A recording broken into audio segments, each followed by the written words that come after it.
Top of the order coming, and pleased to be joined by Jon Daniels, General Manager. JD, thanks for joining us. Great to have you up here. Yeah, way up here. Way up here.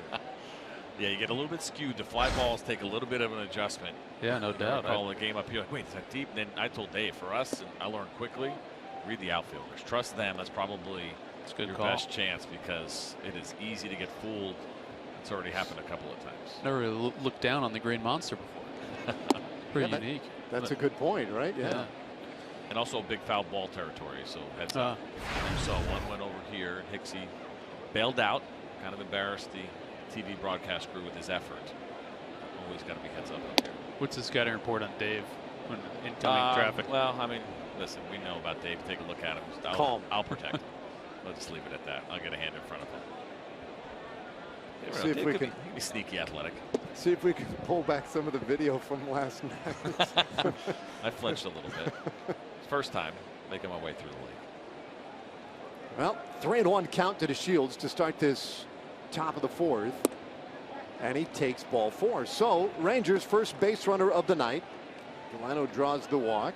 As we mentioned, Jon Daniels joining us. So JD, a loss last night in the opening game of this series, but let's talk about the run that this team has been on, right? The 10-game winning streak, now 11 of the last 13 that they've won. And though they are still, what, 7 games back of the Astros coming into play today, there's a much different feel now than it was 2 weeks ago.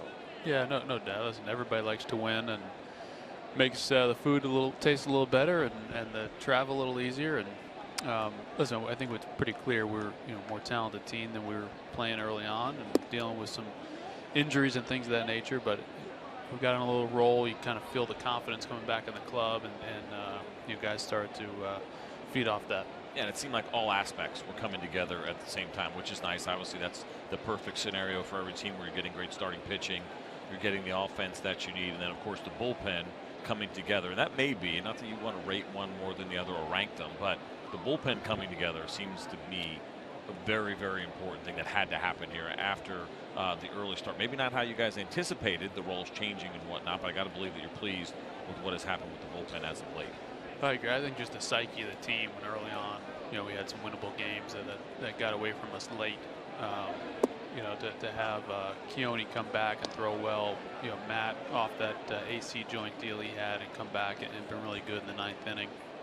The kind of quiet unsung heroes, Claudio. I agree. Every role, we go spot start against Houston, and we got a chance to win that game and come in and pitch the 7th or the 8th inning and go through the middle of the lineup, even a right-handed lineup. So he's been really big for us. It was so interesting with him, and I think Jared Sandler was the one that pointed out the idea of getting your first start and your first save of your career within 4 days. It's pretty cool. It's unbelievable to think, but I'm with you. He is kind of that utility man almost in the bullpen. I say that he's got my favorite pitch on the team. That sidearm changeup is so fun to watch. It's fun to watch righties spin themselves into the ground, and he's done a great job. Sunday night, we saw a Sam Dyson we haven't seen, I don't think, all year. And that was fun to watch, and I wasn't sure if it was the Miggy thing that kind of ticked him off a little bit, whatever it was. But that may have been the most encouraging outing, and really the most encouraging sign of this bullpen for me. How'd you feel about what you see from Sam on Sunday? I thought that was the best Sam's looked since probably first half of last year.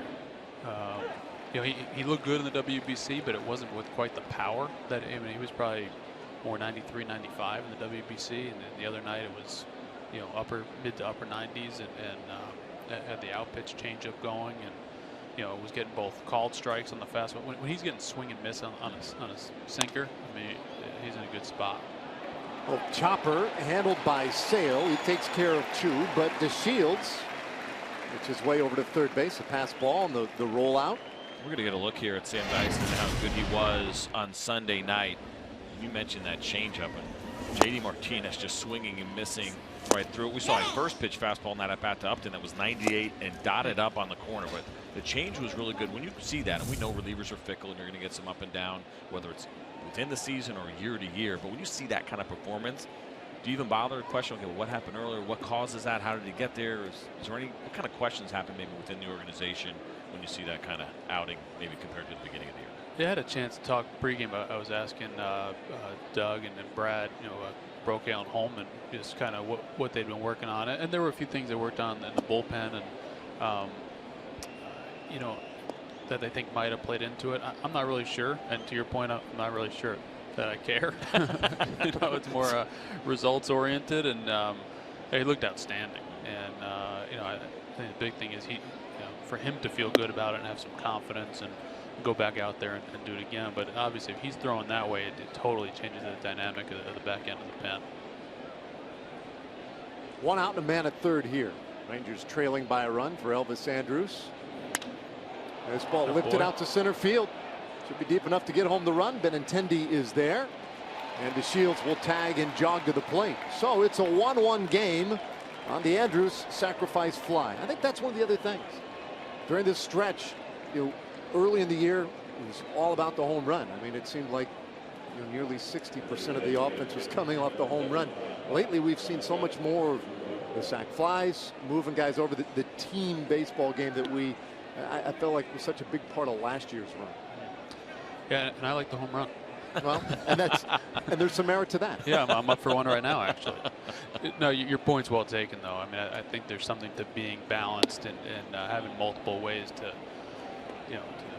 put runs on the board. Well, when one thing's not going your way, or a certain night, or a certain pitcher to be able to kind of peck away, so to speak, and do things in a different manner. It's big. I mean, nobody's going to turn down the 3-run bomb, but you don't want to be over reliant on it because certainly guys can pitch around those things. Yeah, it's been one of the complaints here in Boston that this team has not hit enough home runs, even though they get on base. And the batting average for the most part has been pretty good. They work counts, all the things that Red Sox hitters have done historically. Joey Gallo was a fun guy to talk about this year, and to see the adjustments that he has made. One that jumps out to me is where he is from a chase standpoint, especially out of the zone. There has been a dramatic improvement. Now, it has cost him a couple of fastballs that'll take here and there, but to me, I think that's a pretty good trade-off. How about you? Oh, how about that first at bat against Sale?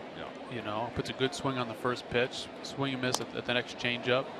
Actually, a slider, and then laid off a couple pitches out of the zone. Ultimately, got a pitch. He put a pretty good swing on, just missed it. And I agree with you totally. I mean, for him to do that against Chris Sales is, maybe the best in the game right now. But I agree, he's done that against a lot of guys where he's laid off that really tough pitch just out, just down or just away. So that brings up the next big question, right? Which is when Adrian Beltre comes back, and from the sounds of it, he's close. What do you see Joey's role being? I think that we're still looking at that, and Banny's still looking at that. First things first, we want to make sure Adrian gets through this stretch. But assuming that he does come back well, I mean, there's definitely room on the club for both guys. And Joey's got a little bit unconventional stat line, but overall he's been really productive at the plate, in the field, running the bases. Kind of underrated for such a big man. And whether it's the outfield or first base and DH and App a little bit. I mean, I think there are some. His athleticism allows us that flexibility. He's not just kind of pinned into one spot. Roller first base.